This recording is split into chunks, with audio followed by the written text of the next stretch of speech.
बताना चाहूंगी कि आप सभी इसको याद भी करें। ये जो चीज हम पढ़ रहे हैं ना, इसको आपको याद भी करना है। हाँ, चलिए हम मंगलाचरण कर लेते हैं पहले। सकल गेय ज्ञायक तदपि निजानंद रसली, सो जिनेन्द्र जयवंत ने हरिरज रहस विहीन। जय वीत राघवे ज्ञानपुर, जय मोहते मेरे को हरन सूर।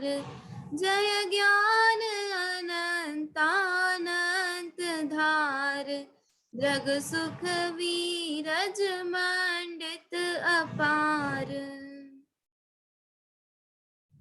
देखिए, ये जो देव स्तुति है, समता षोडशी है और नीरव निर्झर है, ये तीनों चीजें ना आप कोशिश कीजिए, जितना आप याद कर सकते हैं उतना आप याद करने की कोशिश कीजिए, क्योंकि ये तीनों चीजें आपके यहाँ पे पूछेंगे आपको कंठ पाठ में, इसलिए। और हम भी ये कोशिश करेंगे कि आपसे हम यहाँ पे पूछें, जब भी हम ज्वाइन करेंगे तो हम ये कोशिश करेंगे कि एक छंद आप रोज हमें सुनाएं। तो कल हम ये करेंगे कि जो देव स्तुति है सकल गेय ज्ञायक, उसके जो 2 छंद अभी मैंने पढ़े ना, वो आपको याद करने हैं और वो मैं आप लोगों से पूछूंगी। जितना आपको याद हो आप कोशिश करना, बहुत इजी, हम रोज पढ़ते हैं तो आपको याद आराम से हो जाएंगे, इसीलिए आप उन्हें याद करने की कोशिश करना। मैं आपसे कल वो पूछने की कोशिश करूंगी यदि मुझे याद रहा तो, लेकिन आप याद जरूर करें क्योंकि आपका कंठ पाठ है ना। चलिए, अब जो हम पढ़ रहे थे संसार परिभ्रमण का कारण, उसके अंतर्गत हम पढ़ रहे थे 7 तत्व संबंधी भूल, उसी को हम कंटिन्यू करते हैं। यहाँ तक किसी को कोई डाउट है क्या? 7 तत्व संबंधी भूल में किसी को कोई भी डाउट है जहां तक हमने पढ़ा है? तो आप एक बार हैंड रेज कीजिए ताकि मैं आपको अनम्यूट करूं। हाँ, किसी का हैंड रेज नहीं है, मतलब सबको अभी तक समझ में आ गया है, किसी कोई डाउट नहीं है। तो देखिए, हमने कहाँ तक, किस तत्व की भूल संबंधी तक पढ़ लिया था? कोई बताना चाहिए कल हमने किस तत्व तक पढ़ लिया था? हाँ, निष्ठा जी बताइए। हाँ, विशुद्धि जी का हैंड रेज हुआ है, आप बताइए। आश्रव तत्व संबंधी भूल तक पढ़ लिया। हाँ, बिल्कुल सही, बहुत अच्छा आपने उत्तर दिया कि हमने आश्रव तत्व संबंधी भूल तक पढ़ लिया था। तो अब हम पढ़ेंगे बंध तत्व की भूल। ठीक है, ये आपकी स्क्रीन पे आ रहा है, बंध तत्व संबंधी भूल। ठीक है, ये जो लाइन लिखी है उसका हम पाठ करेंगे। ठीक है, शुभ अशुभ बंध के फल मझार, रति अरति करे निज पद विसार। देखिए, ये जो लाइन है ना, इसमें बंध तत्व की भूल है। हम ये समझ रहे थे कि हम संसार में घूम रहे हैं, जन्म मरण कर रहे हैं, तो उसका कारण क्या है? मिथ्या दर्शन, मिथ्या ज्ञान और मिथ्या चारित्र। इसके भी हमने 2 भेद समझे थे, अग्रहित और ग्रहित। तो अग्रहित मिथ्या दर्शन, मिथ्या ज्ञान, मिथ्या चारित्र मतलब जो 7 तत्व हैं, उनकी हम विपरीत श्रद्धा, विपरीत ज्ञान और विपरीत आचरण हमारा होता है। तो 7 तत्व की भूल क्या है वो हम समझ रहे थे, जिसमें हमने जीव तत्व संबंधी भूल समझी कि हम जीव को अजीव मानते हैं, ये जीव तत्व संबंधी भूल है। अजीव तत्व संबंधी भूल हमने समझी कि हम अजीव को जीव मानते हैं, यह अजीव तत्व संबंधी भूल है। फिर हमने आश्रव तत्व संबंधी भूल समझी कि हम मोह राग द्वेष, जो कि दुख के कारण है, बंध के कारण है, आश्रव के कारण है, उनको हम सुख का कारण मानते हैं। ये हमारी आश्रव तत्व संबंधी भूल। ठीक है, अब है बंध तत्व संबंधी भूल। बंध मतलब क्या होता है? कर्मों का बंध जाना, है ना, हमारी आत्मा के साथ कर्मों का बंध जाना, उसे हम बंध तत्व कहते हैं। तो उसके संबंध में हमारी भूल क्या है? कि जो शुभ बंध है और अशुभ बंध है, देखिए इसके नीचे आपको दिखाती हूँ मैं, देखिए शुभ कर्मों के फल में क्या करते हैं हम, राग करता, शुभ कर्मों के फल में हम राग करते हैं और अशुभ कर्मों के फल में हम द्वेष करते हैं। मतलब कि जब भी हम कोई जैसे हम पूजा कर रहे हैं, हम दर्शन करते हैं, हम स्वाध्याय करते हैं, तो हमें लगता है ये बहुत अच्छा है, उसमें हम राग करते हैं। और जब हम कुछ टीवी देखते हैं तो हमें मन ही मन लगता है कि अच्छा नहीं है, ये गलत है। और जब हमको गलत पाप का उदय आता है तो हम उससे द्वेष करते हैं। अशुभ कर्मों का फल तो पाप का उदय, उससे हम द्वेष करते हैं और पुण्य से हम राग करते हैं। तो ये बंध तत्व संबंधी भूल है। शुभ अशुभ मतलब पुण्य पाप दोनों ही हेय हैं, दोनों ही गंदे हैं, दोनों ही बंध हैं। लेकिन हम पुण्य को तो अच्छा मानते हैं और पाप को गंदा मानते हैं, जबकि दोनों ही समान ही है, दोनों ही बंध ही है, दोनों ही अच्छे नहीं है। तो यहाँ हमारी भूल हो जाती है। आया आपको समझ में बंध तत्व की भूल? पुण्य के बंध में हम अच्छा मानते हैं, पाप के बंध में गंदा मानते हैं, ये हमारी भूल है। जबकि दोनों ही बंध समान है, दोनों ही बंध हमें दुख देने वाले हैं। देखिए इसमें लिखा है राग करता है, द्वेष करता है, फिर लिखा है अपने आत्म स्वभाव को भूल कर। हम अपने आत्म स्वभाव को भूल जाते हैं और इसीलिए हम पुण्य को अच्छा मानते हैं, पाप को बुरा मानते हैं, जबकि दोनों समान है। उसमें राग द्वेष नहीं करना है, पुण्य भी बंद है, पाप भी बंद है। बस ये है कि जैसे वो पढ़ते ना हम, जो स्वर्ण जो लोह बेड़ी बांधती, त्यों स्वर्ण की भी बांधती, है ना। दोनों ही बेड़ियां बांधती हैं, भले ही वो सोने की हो चाहे लोहे की हो। ऐसे ही पुण्य भी हमें बांधता है, पाप भी हमें बांधता है। भले ही पुण्य है चाहे पाप है, भले ही पुण्य हमें लगता है कि हमें अनुकूलता देता है, लेकिन वो क्षणिक है और वो भी हमारे आगामी बंध में ही निमित्त है। एक तरह से हमें कह सकते हैं, एक बार इसकी और कोई स्लाइड है तो वो भी पढ़ते हैं। देखिए अशुभ कर्मों का फल दुख रूप है, शुभ कर्मों का फल क्या लिखा है, भोग सामग्री है, और वो भी दुखमय ही है। अशुभ कर्म जो है मतलब जो हम पाप रूप कर्म करते हैं ना, पाप करते हैं, तो उससे हमें क्या होता है, क्या लिखा है यहाँ, दुख होता है ना। और जब हम शुभ कर्म मतलब पुण्य करते हैं तो उससे हमें भोग सामग्री मिलती है, मतलब बाहर में हमें कपड़े मिलते हैं, धन मिलता है, वैभव मिलता है, पुण्य का उदय होता है तो सब मिलता है, लेकिन वो भी दुखमय है, वो हमें सुख देने वाले नहीं है, है ना। तो ये इसमें लिखा है। हाँ हो गई ये भूल पूरी। तो बंध तत्व की भूल आपको समझ में आई। बंध तत्व की भूल में ये है कि जो शुभ बंध है और अशुभ बंध है, हम एक को अच्छा मानते हैं, एक को बुरा मानते हैं, जबकि दोनों ही बंध हैं। तो दोनों को हमें समान मानना चाहिए, लेकिन हम किसी को अच्छा किसी को बुरा मानते हैं, तो यहाँ हमारी भूल होती है और यह है बंध तत्व संबंधी भूल। आई आपको समझ में बंध तत्व संबंधी भूल?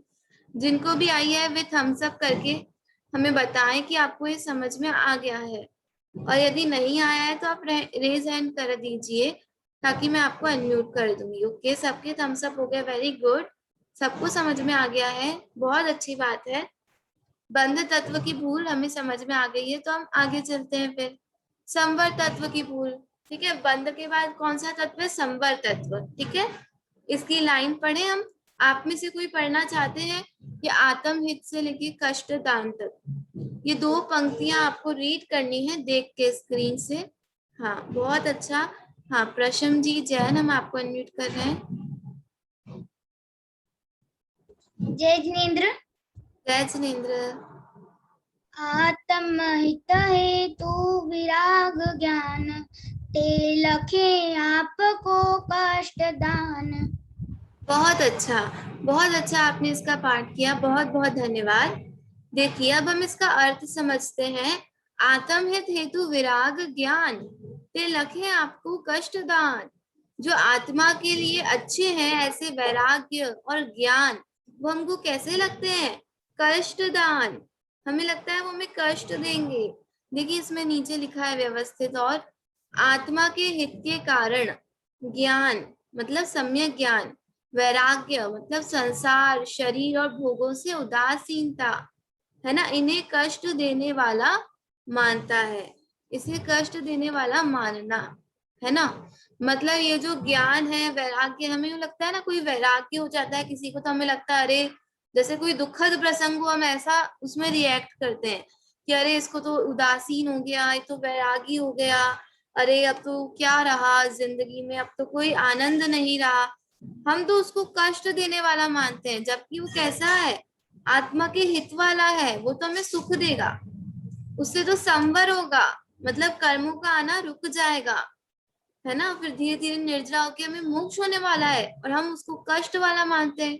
हम वैराग्य को ऐसे समझते हैं, वैराग्य सुनते हैं कि अरे उनको वैराग्य हो गया तो अरे वैराग्य हो गया, अरे सब आसार है, मतलब हमको एक ऐसा कष्ट सा लगता है, जबकि वो तो सुख देने वाला है, कर्मों का हमारा आना रोकने वाला है, संवर करने वाला है, और हम उसे कैसा मानते हैं, कष्ट देने वाला मानते हैं। तो यहाँ हमारी ये संवर तत्व की भूल होती है। देखिए संवर तत्व की भूल में, हाँ ये एक अलग पॉइंट है, पहले आपको ये बताइए समझ में आया संवर तत्व की भूल।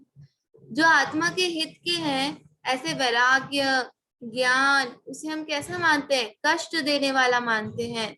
ऐसा मानते हैं कि अरे ये तो दुखद है, अरे उसको वैराग्य हो गया, जबकि वो तो संवर करेगा, हमारे कर्मों का आना रोकेगा, है ना, तो वो सुखदायक है। हाँ अगर समझ में आया तो थम्स अप, वैसे दो लोगों के तो हो चुके हैं, और भी जिनको समझ में आया है वो एक बार थम्स अप कर दीजिए। हाँ वेरी गुड, सबको समझ में आ चुका है, बहुत अच्छी बात है। संवर तत्व समझ में आ गया है, हमें उसकी भूल समझ में आ गई है। देखिए ये अलग पॉइंट है, इसमें लिखा है जैसे आश्रव तत्व संबंधी भूल है, उसे संवर तत्व संबंधी भूल है ही। ये भी इम्पोर्टेंट है, मतलब जिसे आश्रव तत्व का सही नॉलेज नहीं है, उसे संवर तत्व का भी सही नॉलेज नहीं हो सकता है, इसमें लिखा है। आश्रव तत्व की भूल क्या थी, आप में से कोई बता सकते हैं, आश्रव तत्व की भूल जो हमने कल पढ़ी थी, आश्रव तत्व संबंधी भूल क्या थी। हाँ निष्ठा जी आपने हैंड रेज किया, आपको अनम्यूट किया है मैंने।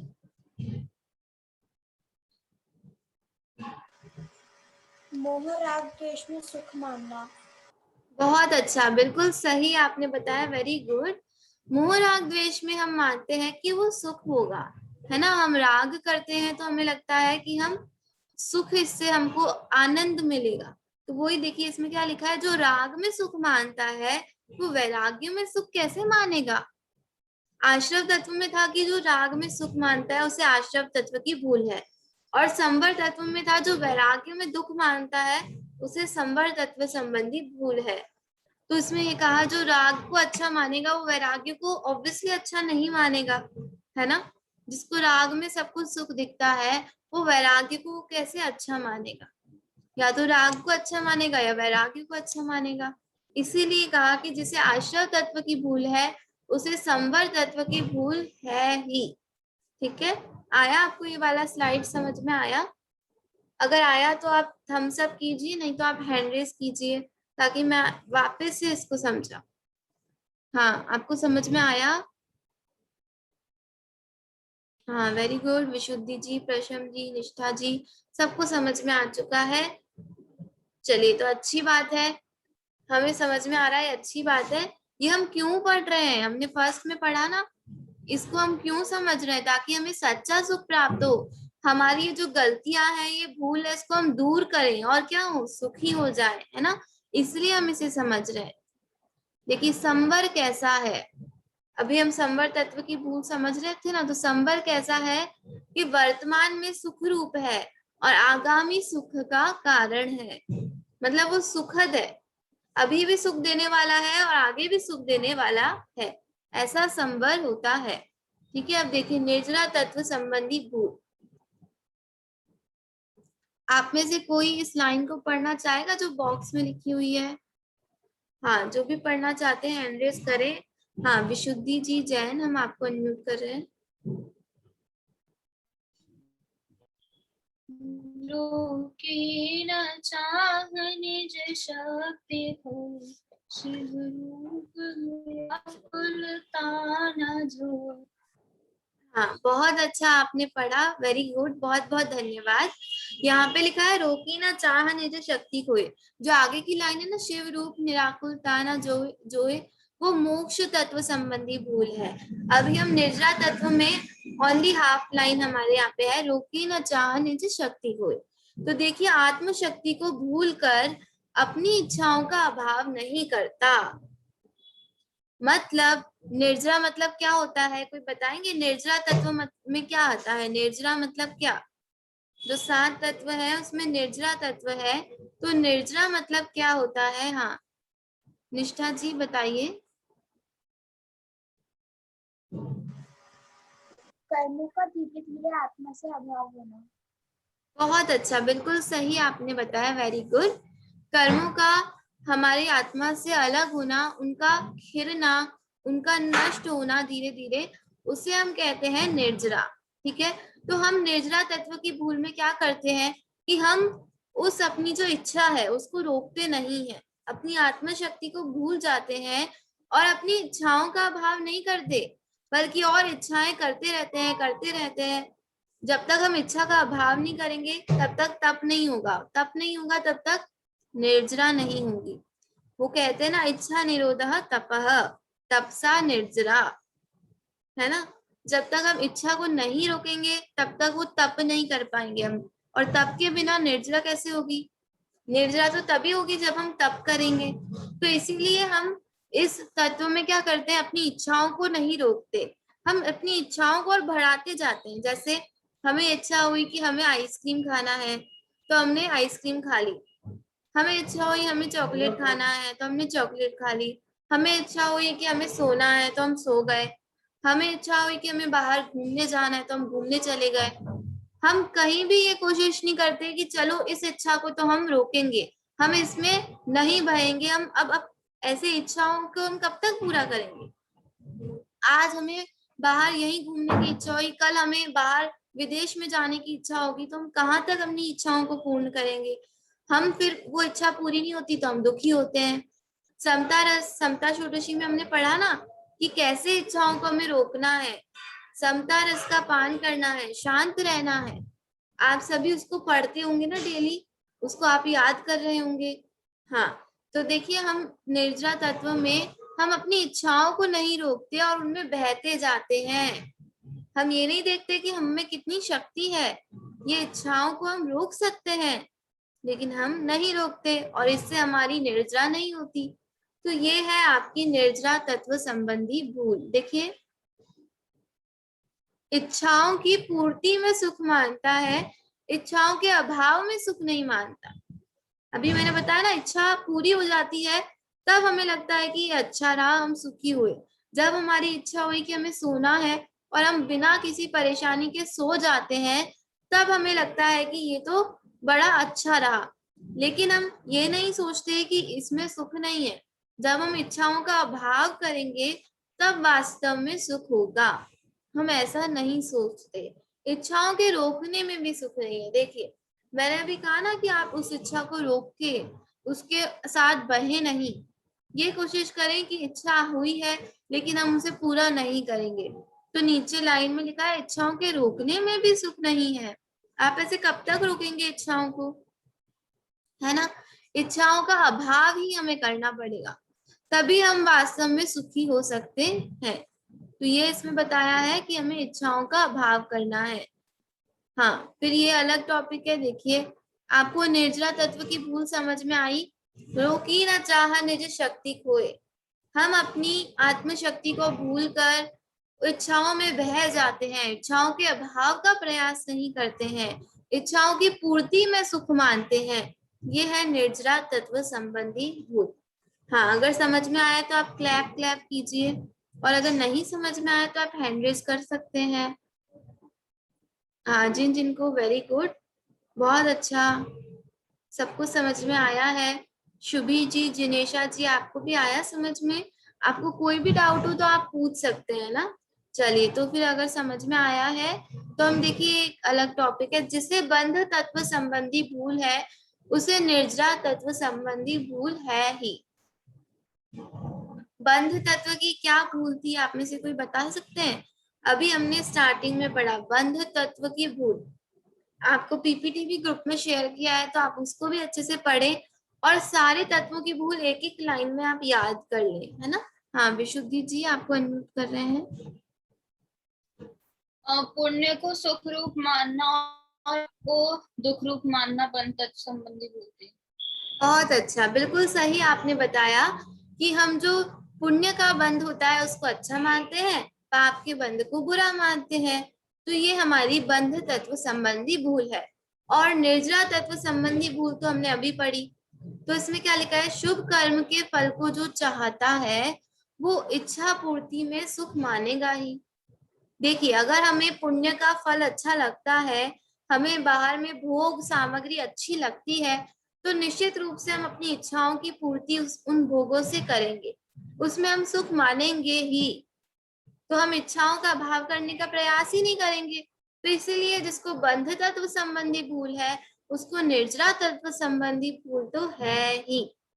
जिसको पुण्य का बंध अच्छा लगता है, वो ऑब्वियसली अपनी इच्छाओं की पूर्ति भी करता है। पुण्य के उदय से जो उसको मिलता है उसमें वो अपनी इच्छाओं की पूर्ति करता है, इच्छाओं का अभाव नहीं करता। तो उसको निर्जरा तत्व संबंधी भूल है। आया आपको ये समझ में वाला स्लाइड, कि जिसे बंध तत्व संबंधी भूल है उसे निर्जरा तत्व संबंधी भूल है ही। ठीक है। अब हमारी लास्ट तत्व बचा, कौन सा तत्व बचा लास्ट? मोक्ष तत्व, है ना। ये लास्ट तत्व संबंधी भूल है। हाँ, इसकी लाइन को कौन पढ़ना चाहेंगे? ये जो बॉक्स में लाइन लिखा हुआ है, हाँ प्रशम जी आप पढ़िए। शिव रूप निराकुलता न बहुत अच्छा, बिल्कुल सही आपने पढ़ा, वेरी गुड। देखिए, इस पंक्ति में मोक्ष तत्व की भूल बताई है। हमको लगता है कि अरे इसमें तो कोई भूल नहीं है, हमें पता है कि मोक्ष है, हमें जाना है, इसमें हमारी क्या भूल हो सकती है? तो देखिए, मोक्ष में पूर्ण सच्चा सुख है उसे नहीं जानता। हम नहीं जानते कि मोक्ष में सच्चा सुख है। आप कहेंगे हमें पता है दीदी कि मोक्ष में सच्चा सुख है और हमें वो प्राप्त करना है, हमें मोक्ष जाना है। ये तो भूल हमारे अंदर नहीं है। देखिए, इसमें भूल में क्या है कि जो शिव मतलब मोक्ष का जो सुख है ना, वो कैसा है? निराकुलता वाला है। हमें उस सुख की कल्पना भी नहीं है, हम इमेजिन ही नहीं कर सकते कि वो सुख कैसा हो सकता है।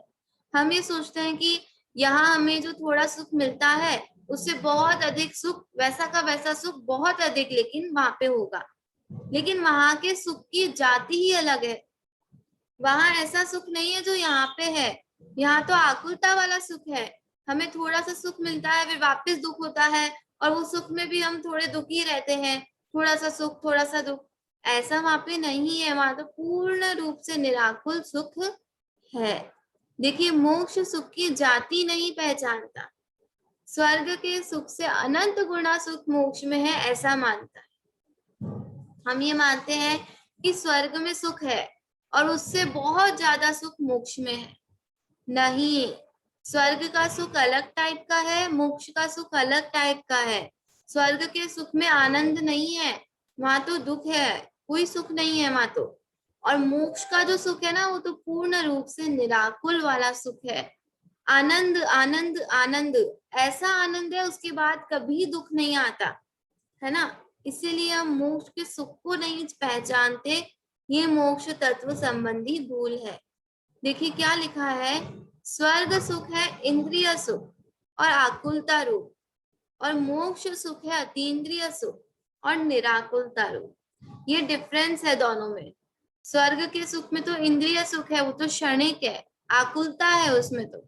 और मोक्ष का सुख अतीन्द्रिय सुख है, वो निराकुल स्वरूप है, उसमें बिल्कुल भी आकुलता नहीं है। ठीक है, ये अलग टॉपिक।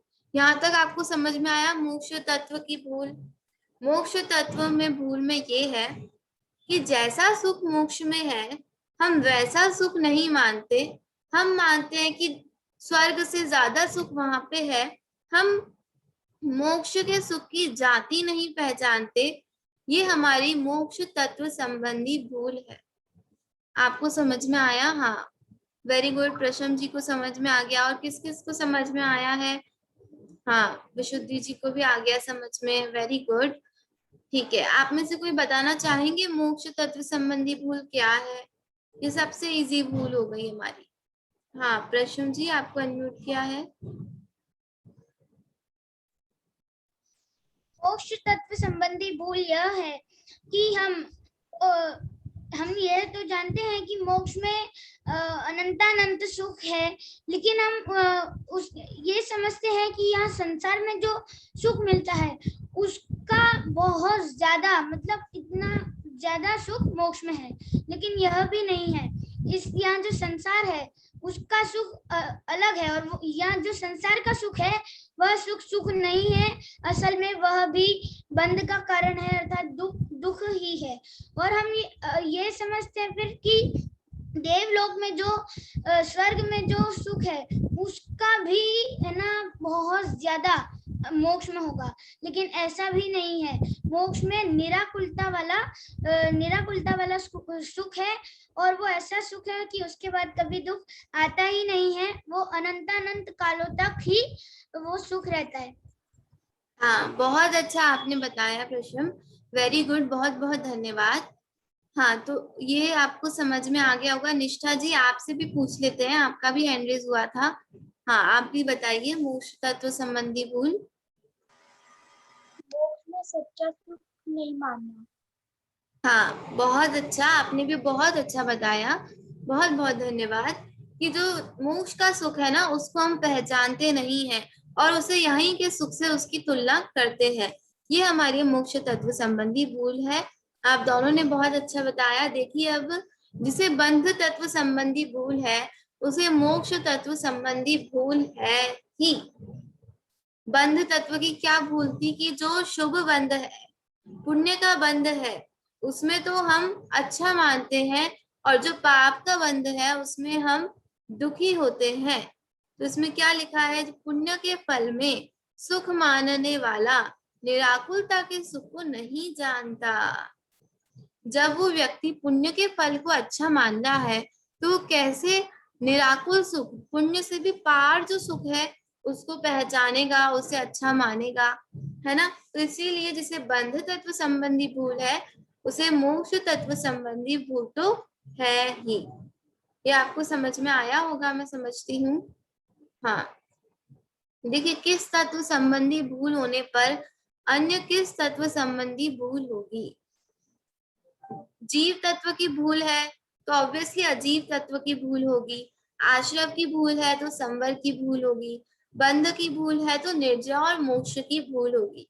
ये जो हम ऊपर पढ़ के आए हैं ना उसी को टेबल फॉर्म में लिखा हुआ है कि जीव की भूल है। हम जीव को अजीब मान रहे हैं तो ऑब्वियसली अजीव की भी हमको पहचान नहीं है, तभी तो हम जीव को अजीब कह रहे हैं। अगर हमें पता होता अजीब किसे कहते हैं तो हम जीव को अजीब नहीं कहते, है ना? आश्रव, यदि हमें कर्मों का, शुभ कर्मों का आना अच्छा लगता है, पुण्य का आना अच्छा लगता है, तो हम उसको रोकने का पुरुषार्थ कैसे करेंगे?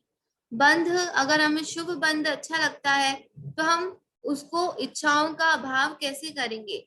निराकुल सुख की कल्पना कैसे करेंगे? है ना? ये ऐसे है। फिर नीचे जो बॉक्स में लिखी है ना वो लाइन बहुत इंपॉर्टेंट है, वो आप में से कोई पढ़ना चाहते हैं देख के? वैसे तो उसे लेके भूल है तक, हाँ, ये ओनली देख के आपको रीड करना है।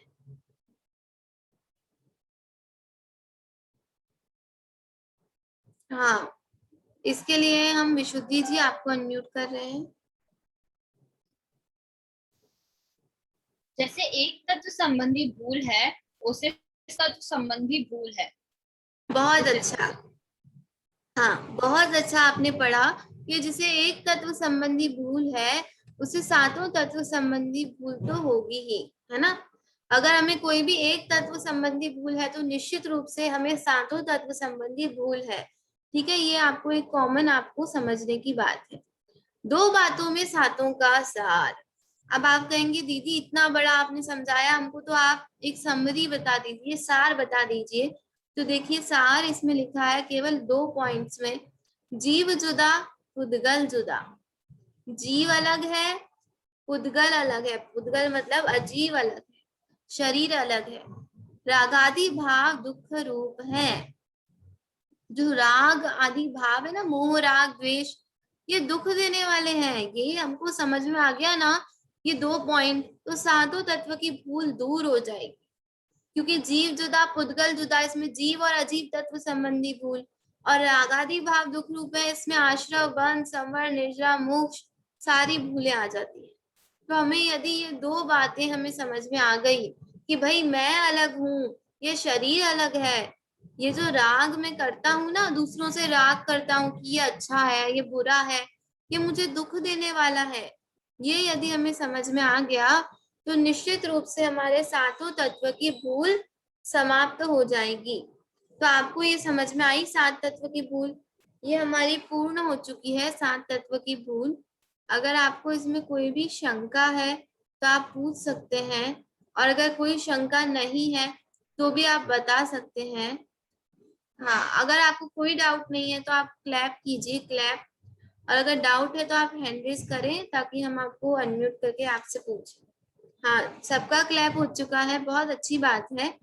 देखिए, अगर आपको ये समझ में आ गई है तो बहुत अच्छी बात है, क्योंकि ये 7 तत्व की भूल तो बहुत इंपॉर्टेंट है। अगर ये हमने समझ लिया तो हमारा संसार परिभ्रमण नहीं होगा। इसकी पीपीटी आपके ग्रुप में मैं भेज चुकी हूँ, तो आप वहां से भी एक बार जरूर उसको पढ़ लें, क्योंकि ये बहुत इंपॉर्टेंट है। ठीक है, अब जो हमारी वो दूसरी वाली साइड चल रही थी ना, जिसमें से हमने स्किप करके हम उधर आए थे, है ना, जो अग्रहित वाली, अग्रहित मिथ्या दर्शन तक हमने पढ़ा था। इसमें वही वाली सारी चीजें इसमें भी लिख रही है, तो हम इससे रिवीजन करेंगे। ठीक है, देखिए यहाँ तक हमने पढ़ा था ना। हाँ, फिर ये नहीं पढ़ पाए थे हमने कहा था कि अब हम वहां से पढ़ेंगे, क्योंकि वहां पे लिखा हुआ था अच्छे से, तो मैंने कहा वहां से आपको अच्छा समझ में आएगा। ठीक है, तो देखिए इसमें वही बात लिख रही है जो वहां हम अभी पढ़ के आए हैं, कि जीव की अन्य द्रव्यों से भिन्नता, जो वहां लिख रहा था वही यहाँ पे लिख रहा है। एक एक लाइन लिखी है, पुद्गल नव धर्म ऐसे, और समझाया है कि हमारी भूल कहाँ पे है। इसमें 7 तत्व की भूल इसमें भी है, सेम टू सेम। देखिए ये तो है जीव तत्व संबंधी भूल, आपको दिख रहा होगा, लिख रहा है जीव तत्व संबंधी जीव की भूल। ऐसे ही इसमें आएगा अजीव तत्व संबंधी भूल, फिर आएगी आश्रव तत्व, ये सब क्या बहुत बड़ा बड़ा लिख रहा है, बंध तत्व, संवर तत्व, है ना। फिर उसके बाद क्या है, संवर तत्व है ये, फिर निर्जरा और मोक्ष तत्व। ठीक है, ये हमने स्किप कर दिया है, हमने वहां से पढ़ लिया है, इसलिए मोक्ष तत्व, ये भी मोक्ष तत्व भी हम वहां पढ़ चुके हैं। हाँ, यहाँ तक हम वहां से समझ चुके हैं। ये स्लाइड में आपको, ये पीपीटी आज मैं आपको ग्रुप में डालूंगी। आप ये छंद 7, ये जो लिख रहा है ना यहाँ पे छंद, आपको ये 7 है ना, संस्कृत में ऐसे लिखते हैं, मोक्ष तत्व संबंधी जीव की विपरीत श्रद्धा। यहाँ तक आप उसको एक बार पढ़ लें, क्योंकि वहां जो हमने पढ़ा है वही सेम टू सेम इसमें लिखा है, लेकिन थोड़ा उसको बड़ा बड़ा करके लिखा है, तो इसीलिए आपको समझ में तो आ जाएगा बहुत आसानी से। आप एक बार इसको पढ़ना, और कोई भी आपको डाउट यदि हो तो आप दोपहर की क्लास में उसमें से पूछ लेना। ठीक है, तो सातों तत्व की भूल यहाँ तक इसमें भी है। फिर यहाँ से इसमें नया टॉपिक है छंद 8 से। ठीक है, यहाँ से हम इसको पढ़ने वाले हैं। अभी हमारे पास ओनली 5 मिनट्स हैं। ठीक है, तो हम इसको केवल ये वाला स्लाइड पढ़ लेते हैं। ठीक है, अग्रहित मिथ्या चारित्र का स्वरूप। हम अग्रहित मिथ्या दर्शन, मिथ्या ज्ञान और मिथ्या चारित्र समझ रहे हैं, जिसमें कि 7 तत्व का विपरीत श्रद्धान अग्रहित मिथ्या दर्शन, 7 तत्वों का विपरीत ज्ञान अग्रहित मिथ्या ज्ञान, और 7 तत्वों का विपरीत उसमें प्रवृत्ति करना वो अग्रहित मिथ्या चारित्र। इसको हम पढ़ लेते हैं। आप में से कोई दोनों पंक्तियां पढ़ना चाहेंगे? हाँ, ये दोनों पंक्तियां पढ़ने के लिए, हाँ, प्रशम जी आपको अनम्यूट कर रहे हैं। इन जुत विषय निको जो प्रवृत्त, ताकू जानो मिथ्याचरित, यो मिथ्यात्वादि निसर्ग एह, अब जे ग्रहित सुनिए जूते। बहुत अच्छा, बहुत अच्छा, आपने लयबद्ध शुद्ध रूप से पढ़ा, बहुत बहुत धन्यवाद। देखिए, अग्रहित मिथ्या दर्शन तथा अग्रहित मिथ्या ज्ञान सहित 5 इंद्रियों के विषयों में प्रवृत्ति करना अग्रहित मिथ्या चारित्र है। ये जो 5 इंद्रिय के विषय आपको पिक्चर दिख रहा है ना, टीवी देख रहे हैं, ये काम कर रहे हैं, ये सब जो है ना, खाना खा रहे हैं, हम क्या करते हैं कि हम जो अग्रहित मिथ्या दर्शन मिथ्या ज्ञान हम में है और उस सहित हम जो आचरण करते हैं ना, वो अग्रहित मिथ्या चारित्र कहलाता है। आया आपको समझ में अग्रहित मिथ्या चारित्र क्या है? हाँ, अब इसके बाद ग्रहित शुरू हो जाएगा। तो हमने समझा संसार परिभ्रमण के मुख्य कारण, हमारा टॉपिक चला है संसार परिभ्रमण का कारण, मिथ्या दर्शन मिथ्या ज्ञान मिथ्या चारित्र। इसके 2 भेद अग्रहित और ग्रहित। अग्रहित मिथ्या दर्शन मिथ्या ज्ञान मिथ्या चारित्र हम समझ गए हैं अभी तक। अग्रहित मिथ्या दर्शन मिथ्या ज्ञान मिथ्या चारित्र मतलब 7 तत्व की भूल होना, 7 तत्वों का विपरीत श्रद्धान अग्रहित मिथ्या दर्शन, 7 तत्वों का विपरीत ज्ञान अग्रहित मिथ्या ज्ञान, 7 तत्व संबंधी विपरीत दर्शन और ज्ञान के साथ जो भी हम प्रवृत्ति करते हैं, 5 इंद्रियों में जो भी हम कार्य करते हैं, बाहर में खाना खाना, सोना, टीवी देखना, फोन देखना, ये सब कुछ अग्रहित मिथ्या चारित्र में आता है। ठीक है, यहाँ तक आपको समझ में आया। अब हम दोपहर की क्लास में ग्रहित मिथ्या दर्शन मिथ्या ज्ञान और मिथ्या चारित्र को समझेंगे। आप 7 तत्व संबंधी भूल को पढ़ना इस पीपीटी में से, और कोई भी डाउट होगा तो आप हमसे पूछना। अब मैं आपको एक सूचना देना चाहूंगी। आपको एक एक्टिविटी जो हर रोज मिलती है, उसके अंतर्गत आज आपकी एक्टिविटी ये है, मेरा समय सार। उसको आपकी सूचना और डिटेल ग्रुप में डाल देंगे हम। उसमें आपको एक छोटी सी डायरी बनानी है और उसमें आपको जो भी लगता है अच्छा, उसको आपको लिखना है। 10 पेज आई थिंक कितना है, पूरी डिटेल सूचना आपको ग्रुप में डालेंगे हम। उसमें आप देखें, कल सुबह 9 बजे तक आप वो अपना वीडियो सबमिट कर सकते हैं। उसका पूरा डिटेल मैं आपको ग्रुप में अभी भेज रही हूँ। अभी ग्रुप में आपके आएगा, डेली आता है, आपको पता है। तो वो डिटेल आएगा, उसमें आप जरूर उसको पढ़ें या पार्टिसिपेट करें। अभी क्या है, उसमें बहुत कम बच्चों का वीडियो आ रहा है, तो अगर आप भेजेंगे तो निश्चित रूप से आप सेलेक्ट हो जाएंगे और आपको प्राइज मिलेगा। तो आप जरूर इन एक्टिविटी में पार्ट करें। ये मैं आपको इसलिए बता रही हूँ क्योंकि बहुत इजीली नंबर आपका आएगा, तो आपको उससे अच्छा भी लगेगा। और डेली आपकी एक्टिविटी होती है, तो उसमें आप बहुत कुछ सीखते भी हैं। तो आपकी आज की एक्टिविटी है मेरा समय सार। इसमें जरूर से जरूर हमारी क्लास से वीडियो जाए तो अच्छा होगा, क्योंकि आपका नंबर आएगा तो आपको भी लगेगा कि हाँ, शिविर में हमने कुछ ग्रहण किया। वैसे तो हमने इतना ज्ञान ग्रहण किया कि हमें आगे बहुत काम आएगा, लेकिन आप एक्टिविटी में भी पार्ट करेंगे ना, तो कुछ ना कुछ नया सीखेंगे, नया करेंगे। तो इसीलिए इसकी जो डिटेल सूचना आपके ग्रुप में आएगी, उसको आप ध्यान से पढ़ें और अपने वीडियो जरूर भेजें। ठीक है, अभी हमारी क्लास कभी भी एंड हो सकती है। किसी को कोई डाउट है तो आप हैंड रेज करें, नहीं तो हम क्लास को एंड करेंगे। हाँ, विशुद्धि जी, आपका पहले का हैंड रेज है या आप कुछ कहना चाहते हैं? हाँ, पहले का है, चलिए ठीक है। तो हम क्लास को एंड करते हैं। सभी को जय जिनेंद्र।